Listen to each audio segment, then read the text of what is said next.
I'm involved in various community engagement activities at the Teesside University, and particularly with regard to digital inclusion.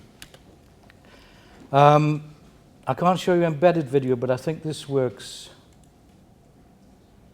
Testing 1, 2, 3. Is that a little bit loud?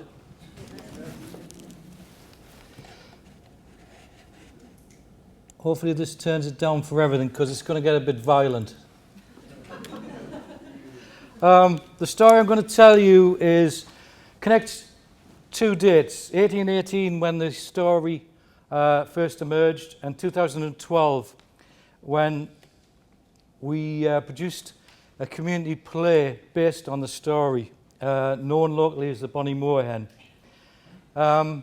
It began in 2011, and the community play was actually shown in March 2012. And the story is basically that the Napoleonic Wars had ended, and consequently in Weardale, where this story took place, there was a great deal of lead mining. It was the prime income of people in that area. And there was less lead needed for the bullets, for the Napoleonic Wars, and the mines fell into decline. And so the miners started to avail themselves of the red grouse, also known as the Bonnie Moor Hen. But the Prince Bishop, Chute Barrington, who you see over there on the right-hand side, was the lord of all he purveyed in that area. And in fact, County Durham was at that time a country. It was, I think, a buffer between Scotland and England. So there's a whole country. And he believed that the birds that flew through the air and the fish that swam in the rivers belonged to him, and these other guys thought differently. As a consequence of the poaching, and here you have two chaps, Charles and Anthony Siddle. It's not a picture of them because it was 200 years ago. Chute Barrington sent his bailiffs into the area. It was almost like a war to make an example of a couple of guys. And they arrested Charles and Anthony Siddle, two main ringleaders, and they were taking them back to Durham, possibly to hang. And the friends and family and fellow poachers, fellow lead miners of Charles and Anthony Siddle descended upon the pub where they stopped to take breakfast that morning and kicked 7 bells out of the Prince Bishop's men, and they fled, and the two captives were released. Just to give you a bit of perspective, that's where Weardale is, on sort of in the northeast of England over towards the west. It's really weird when you travel there because you feel like you're heading north and you should be in Scotland, but you're sort of heading over towards Cumbria to a certain extent. And this is a lead mine, Killop. It's now a museum. And this is the area known as the washing floor, where the lead was washed and separated from the other stuff that was mined. And on that washing floor you'd have children 10 years old. This isn't faithfully representative because there wouldn't be girls there, there would be boys. And they would leave home and they would take residence in the mine for weeks on at a time. Now the interesting thing is, if you consider Charles and Anthony Siddle, they'd been doing this in freezing cold conditions from the age of 10, and the wooden structure there you see there's a windbreak. That was the only comfort they had. And another perspective, it's a personal perspective, but I think people that had struggled from 10-year-old and lived in a place of great beauty like this that represented freedom, and the Bonnie Moor Hen represented freedom too, would not be easily cowed by the Prince Bishop's men. So my involvement in this was to bring in various digital components. We produced with 7 of the local primary schools a soap opera which we showed over 7 successive weeks, and the production of that took as many weeks as well, and they produced a soap opera based upon 4 pence a day, which is a song about mining, earning 4 pence a day. And the families and the teachers and the pupils all took part in this. And I'm going to show you the trailer that represents all 7 episodes.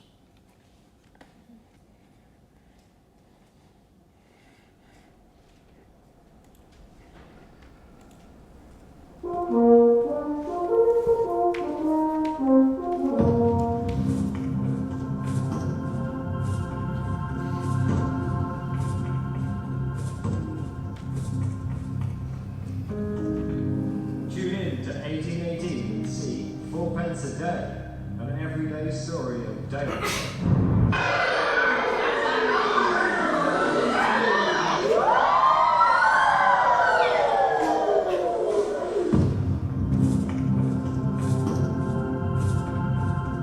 It's a lead opera.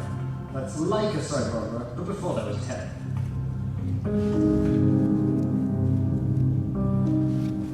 The odds are waiting in the tops, the souls upon the found. Canny folks are sleeping, yet the ladies read the sound. Don't be little, wash your eyes, don't be let's go. 7 Weird Al primary schools have been involved in this fantastic production. It's early in the morning, we rise at 5 o'clock, and the little slaves comes into the water, knock, knock, knock. Come, little, wash your eyes, come, let's away. It's very hard to work for 4p a day. If daddy was a miner and lived down in the town, 'twas hard work and poverty that always kept him down. He aimed for me to go to school, but grass he couldn't pay. So I had to go to the washing rig for 4p a day.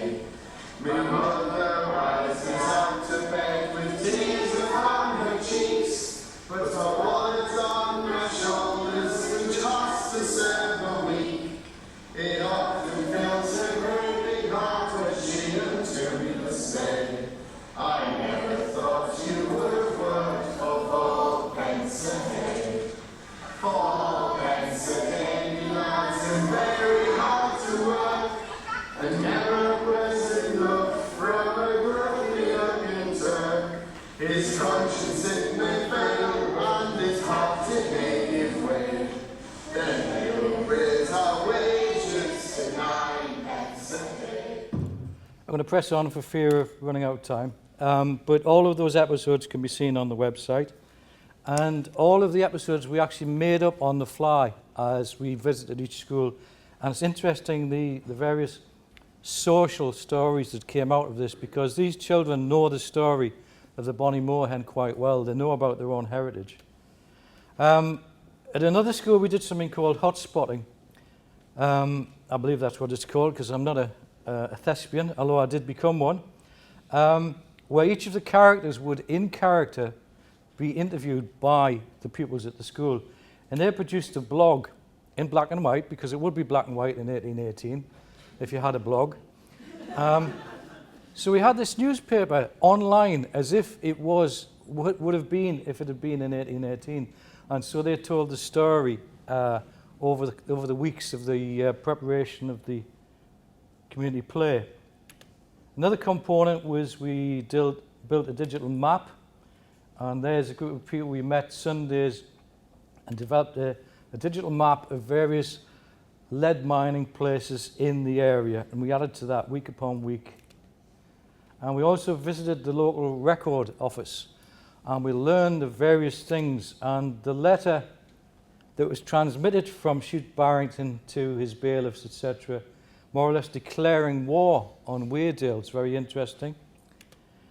And we also learned that the 193rd anniversary of the Battle of Stanhope was approaching. So we went to the pub where this battle took place, which was called the Black Bull at the time, now called the Bonnie Moorhen, and we staged the Battle of Stanhope in that pub again. I was there to do digital stuff, and I got roped in, and this is when I went pretty native on the whole thing. I was asked to play the pub landlord, who took a rifle butt to the face and the gut And I said to the director, how on earth do I do this? These guys have had 3 months of theatrical combat training. And the director said, take it like a man.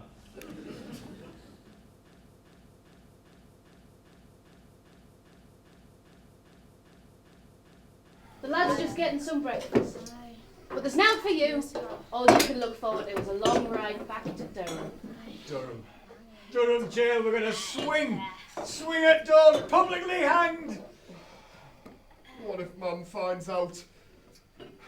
She'll kill us.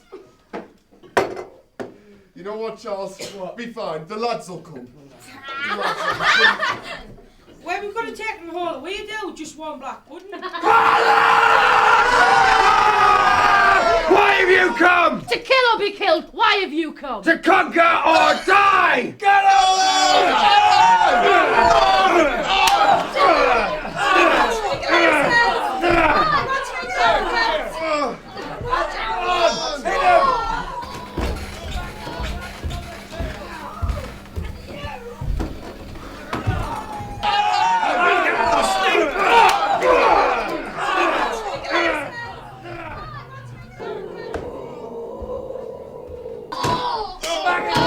on the table! And you!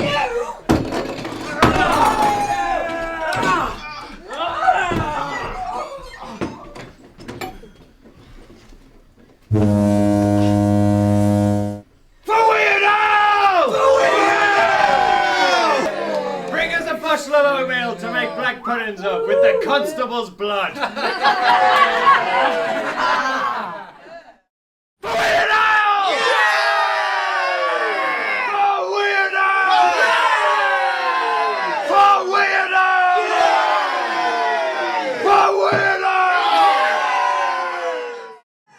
Take her! Get those lads free! I'm on it! Pretty proud folk up there in Weardale. The people who were sat at the front, the other side of that, once the thing began, it was amazing because they went, oh my God! It was really scary to be there. And so as a consequence, I was given a part in the community play. And it was interesting because now I was seeing this thing both as a practitioner and a participant. And it's different from inside than it is from outside. And so rehearsals continued. And there on the map you see an agricultural shed in Stanhope. And that's where the play was to be staged.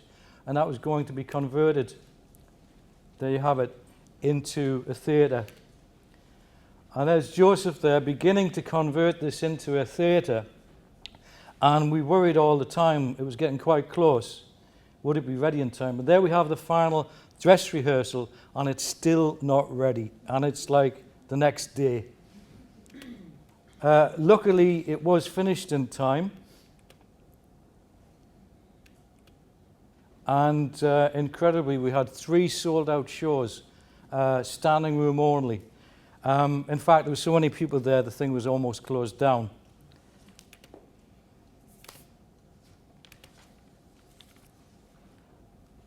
And there you have it, a packed audience to see the community play.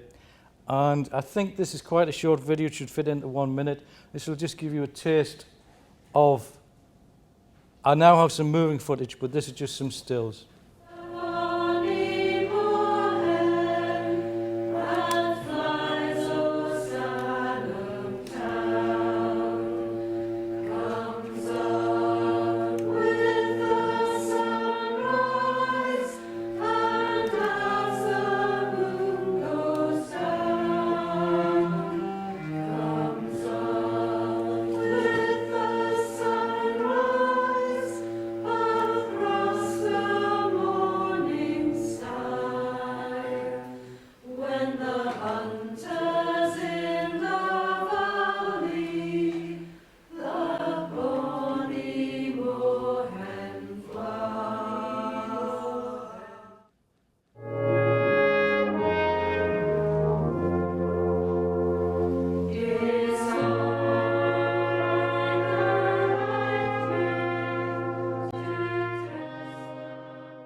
And so it made quite an impact. There's a couple of quotes from the time.